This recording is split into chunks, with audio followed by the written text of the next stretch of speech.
నువ్వేం ఫీల్ అవ్వకు. నేను రేపొద్దున్నే బెయిల్ తీసుకొస్తాను.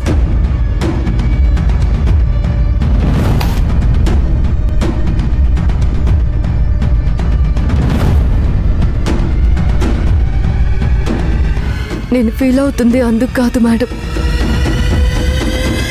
సత్య గారు నేను కలిసి ఆ షాప్ ఓపెనింగ్ చేయకపోతే ఇలా జరిగుండేది కాదు. ఏం మాట్లాడుతున్నావు మంజు? నువ్వొక పోలీస్ అయ్యుండి ఇలా మాట్లాడడం ఏంటి? ఇంకా కేసు పోలీస్ స్టేషన్లోనే ఉంది కాబట్టి మనం చేయాల్సింది మనం చేద్దాం. అందుకే మేడం నేను మా సిఐ గారికి విషయం మొత్తం చెప్పి రిక్వెస్ట్ చేశాను. ఆయన ఇక్కడికి వస్తున్నారు. మరి ఇంకెందుకు tension?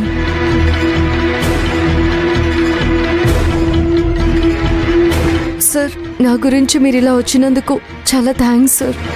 Hello sir. Hello Kiranmayi గారు. సార్ మరి ఈ కేసు దాని గురించి నేను మొత్తం కనుక్కున్నాను. కేసు పెద్దదే. మంజు, నువ్వేం భయపడకు, నేనున్నాను కదా. వెళ్ళి మాట్లాడదాం పదా. ఈ కేసులో నేను చేయగలిగింది చేస్తాను మంజు. పదండి.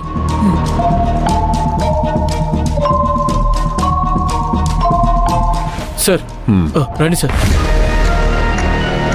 ఒకసారి ఆ ఎఫ్ఐఆర్ తీసుకునిరా. సత్య గారు మీరేం బాధపడకండి. సిఐ గారు వచ్చారు, మొత్తం చూసుకుంటారు. నేను అక్కడ వర్క్ అయిపోగానే మళ్ళీ వచ్చి మిమ్మల్ని కలుస్తాను. వీలైనంత వరకు ఈ కేసుని స్టేషన్లోనే క్లోజ్ చేద్దాం.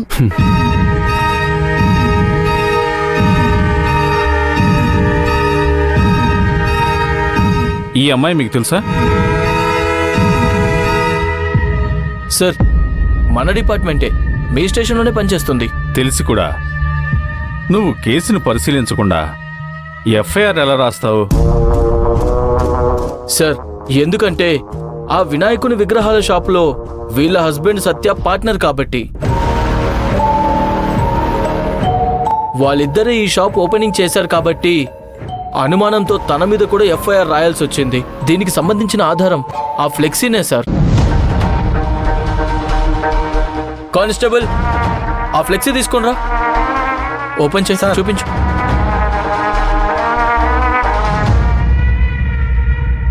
చూడండి సార్.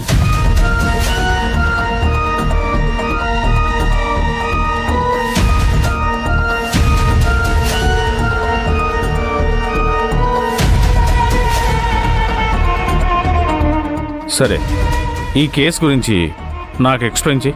వీళ్ళు వినాయకుల విగ్రహాలు అమ్మే షాప్ ఒకటి ఓపెన్ చేశారు సార్.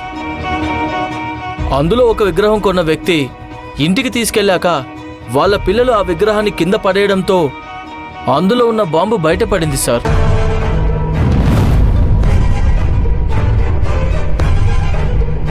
అతను స్టేషన్కి ఫోన్ చేస్తే బాంబు స్క్వాడ్తో వెళ్ళి దాన్ని చెక్ చేస్తే అది బాంబేనని తేలింది సార్. అతన్ని ఆరాధీయగా వీళ్ళ షాప్లోనే ఆ విగ్రహాన్ని కొన్నానన్నాడు. అందుకే వీళ్ళందరినీ అరెస్ట్ చేయాల్సి వచ్చింది సార్. మరి కంప్లైంట్ ఇచ్చిన వ్యక్తి వివరాలు అందులోనే ఉన్నాయి సార్.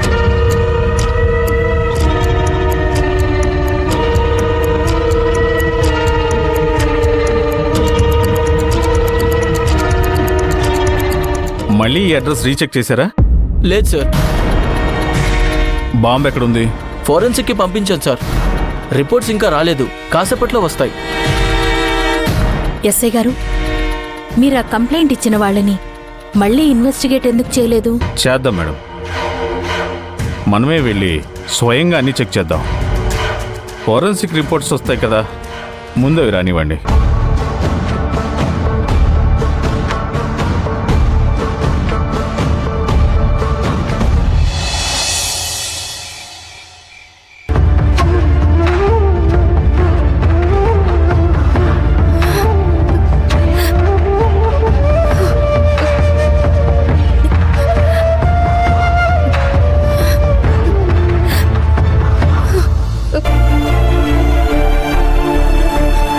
సిరి, నువ్వు బాధపడకు.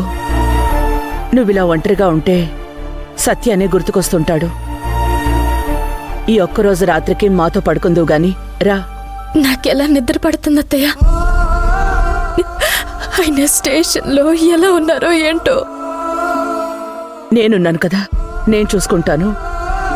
నీకు వాడు భర్త మాత్రమే. నాకు నా కన్న కొడుకు, ఒక్కగానొక్క కొడుకు. అలా ఎలా వదిలేస్తాను సిరి? అమ్మా, అత్తయ్య సత్యాన్ని బయటికి తీసుకొస్తానని చెప్తుంది కదా, మా మాట వినమ్మా. ఇలా ఒంటరిగా కూర్చొని ఏడుస్తూ ఉంటే ఏంటమ్మా లాభం? జరిగిందాన్ని తలుచుకొని బాధపడే కన్నా జరగాల్సిన దాన్ని ధైర్యంగా ఎదుర్కోవాలి. ఇలాంటి సమయంలోనే మనోధైర్యంతో ఉండాలి. ఏం మాట్లాడుకుంటున్నారు? సిరి ఒంటరిగా కూర్చుని ఏడుస్తోంది. అందుకే ఈ రాత్రికి మా దగ్గర పడుకోమ్మా అంటున్నా. అయ్యో, ఇప్పుడే శ్రీవల్లి వెళ్ళి వాళ్ళ పక్కన చేరితే జాలరెడ్డి కిడ్నాప్ చేయటం కష్టం అవుతుంది. లేదు లేదు, ఈ రోజు రాత్రికి నాతోనే ఉంటుంది. అసలే మిమ్మల్ని చూస్తుంటే మీరు బయటకి చెప్పుకోకపోయినా మీ ముఖాల్లో ఆ బాధ కనపడుతుంది.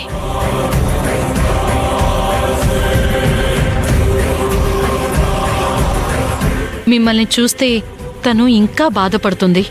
సో తను మీతో ఉండటం కరెక్ట్ కాదు.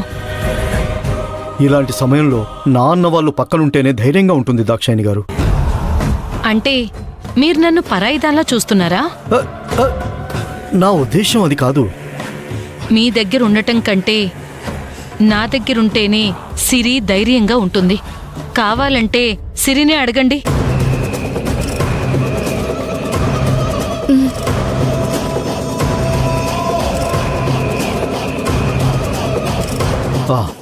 అలాగే కానివ్వండి. మీరు చెప్పాలనుకున్నది నాకు అర్థమైందన్నయ్య. తన మీద ఈగ కూడా వాలకుండా నేను చూసుకుంటాను. నువ్వు రా తల్లి.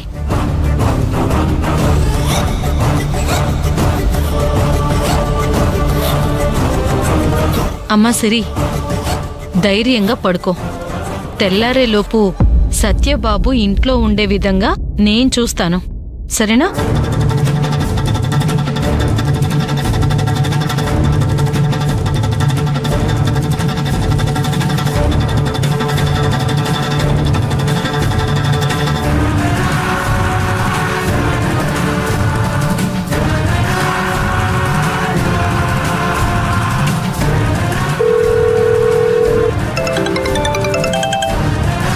అమ్మా, ఇప్పుడు సిరి నా గదిలోనే ఉంది. ఇప్పుడు నువ్వొస్తే సిరిని ఈజీగా తీసుకెళ్ళిపోవచ్చు. అయితే ఇప్పుడే వస్తున్నానమ్మా.